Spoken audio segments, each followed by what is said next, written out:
Former Vice President of Nigeria, Atiku has cautioned Nigerians against insulting or attacking political leaders, specifically Peter Obi, saying such actions do not serve the interest of the nation.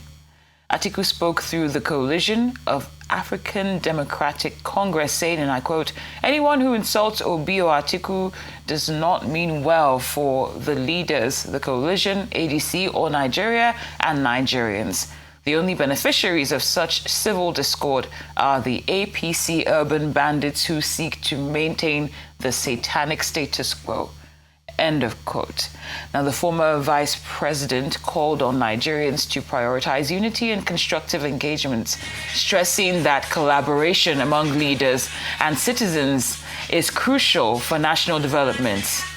Well, we have Dapo Adaramewa and he's a stakeholder within the Obedient Movement, the main support group of former Anambra State Governor Peter Obi. He joins us now to discuss this advisory coming from Atiku and how that can affect the contest for ADC's presidential ticket ahead of the 2027 general election. Good afternoon. Many thanks for being here. Good afternoon. It's a pleasure to be here. Now, when you look at this caution coming from former Vice President Atiku, do you think it's coming from a place of concern, or is this a strategic announcement?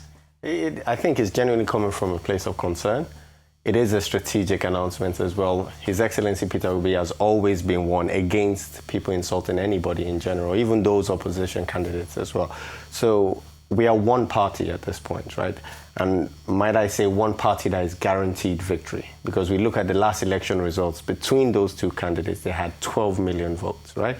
So them being in the same party, we are guaranteed an electoral victory, almost guaranteed an electoral victory. So the only thing that can potentially take it away is disunity within the ranks. And I think that's what Atiku is trying to challenge right now. And His Excellency Peter Obi has always been for unity within the ADC.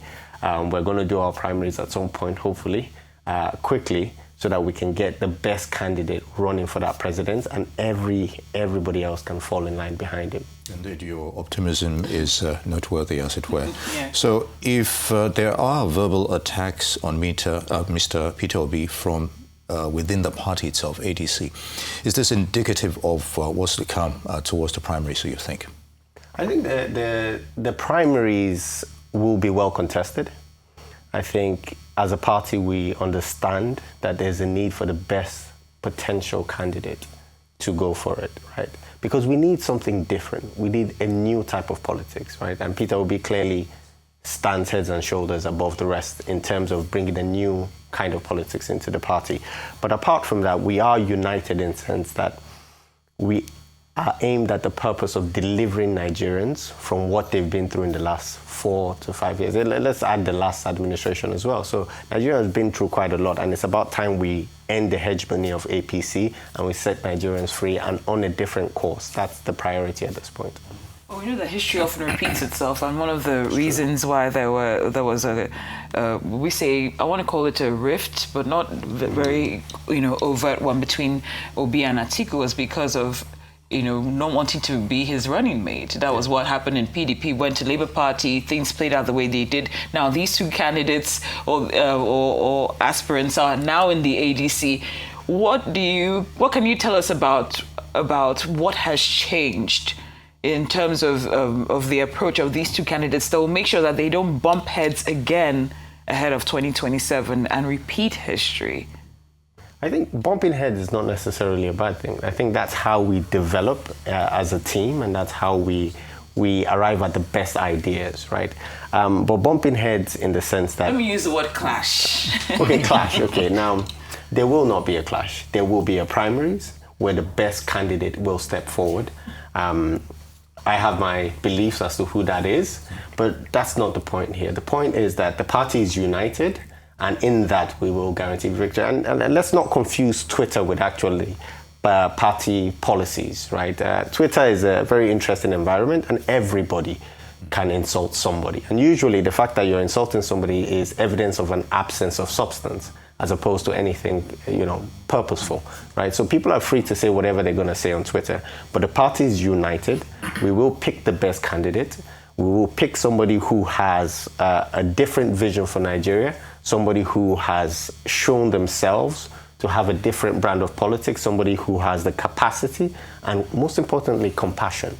What's missing in Nigeria's politics today is a sense of compassion, a sense of purposefulness in terms of caring for the people who can't speak for themselves. Very good. So some critics are saying that Mr. Peter Obi may not get the presidential ticket unless Mr. Atiku steps down. How would you react to that?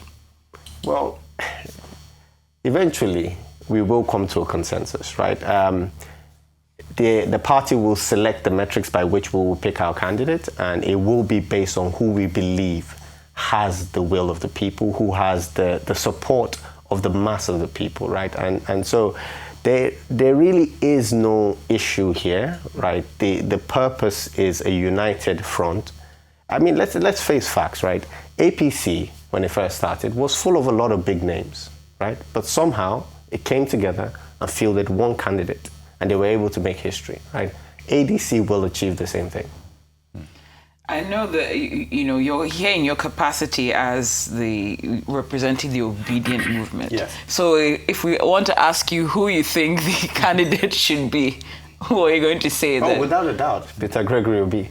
You see? But in the event, okay, if he emerges the candidate, how certain are you of support for all the others that are aspiring for that position, getting behind him and not finding another political party to reach their aspirations? It's everybody is free to do what they choose, right? But I think common sense, in a way, would tell one that your only chance against the behemoth that APC has become, that has, shall we say, colonized the very institutes of government, your only chance is unity. Right? That's the only chance that any party has. So any candidate who, if they lose the primary, decides to step out of the party is almost guaranteed a loss, right? So, and I believe these are mature politicians. They're not new to the game, right? They understand how politics works. It's a game of numbers, and the best chance is for everybody to unite behind who I believe is the best candidate. Indeed, and of course, what has been a recurring decimal is the monetized nature of our politics in Nigeria. So to a large extent, I understand where you're coming from when it comes to the unity, you've touted about. But in reality, do you think there will be a fair primaries when that time comes in choosing the perfect candidate for ADC, knowing the challenges because we're talking about the same old individuals here. They've been around, as you said, for some time now, and they're bringing that experience into the ADC itself. So in moving forward, do you think the primaries will be fair at this rate? Taking into consideration the monetary aspect of delegates being brought over from other parties, that experience coming to ADC as well. My belief is that the best bet we have is for all well-meaning Nigerians who want to see the chains of oppression broken to join the ADC, carry your ticket, and in doing so, we can support and create a system that's free and fair, right? If we stand apart, then we have no control over the system itself. So Nigerians are encouraged to go get their party cards, be active members at the ward level. That is our best bet going forward, right? And everything will play out in itself. And we're not worried about corruption within the party simply because the party is birthed from people who have, shall we say, a vision for a different Nigeria, particularly His Excellency Peter Gregory Obi.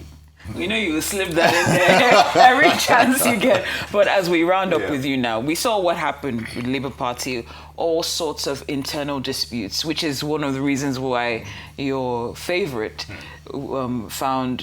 pitched his tent at the ADC.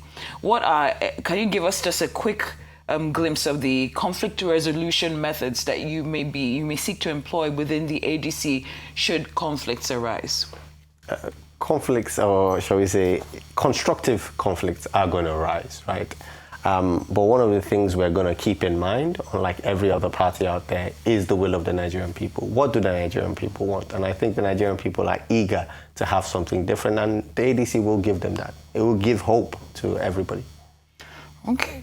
All right, on that note, Dapo Adaramewa, obedient stakeholder, I would like to thank you for your thoughts on that issue. It's good to have you with us, as always.